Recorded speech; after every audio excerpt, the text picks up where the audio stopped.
দুনিয়াতে নজর করে দেখলাম স্বার্থ ছাড়া কোনো মানুষ দুনিয়াতে নাই। আছে? অভাব ছাড়া কোনো মানুষ নাই, বরং টাকা যার যত বেশি তার অভাব তত বড়।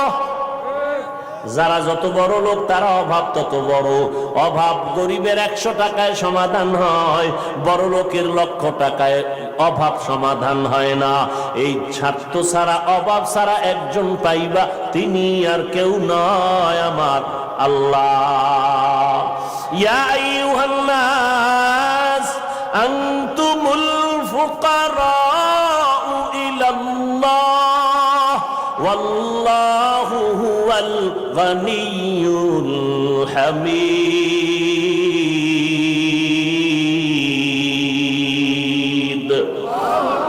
गर तवक्कुल मी कुनी हर सुबह शाम मेरा सनद रिज़्क़ तू अज़ला मकाम। বাহাদুরি করিও না রে বাবা, অন্যের সাহায্য ছাড়া চলা যাবে না।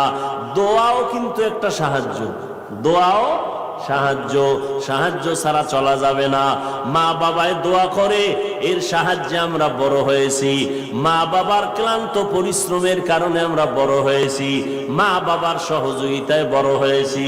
কিন্তু স্বার্থ ছাড়া জমিনের মধ্যে কোনো মানুষ নাই, অভাব ছাড়া কেউ নাই। যার কোনো অভাব নাই তিনি হলেন আমার আল্লাহ, যার কোনো স্বার্থ নাই তিনি আমার আল্লাহ। এরে বান্দা,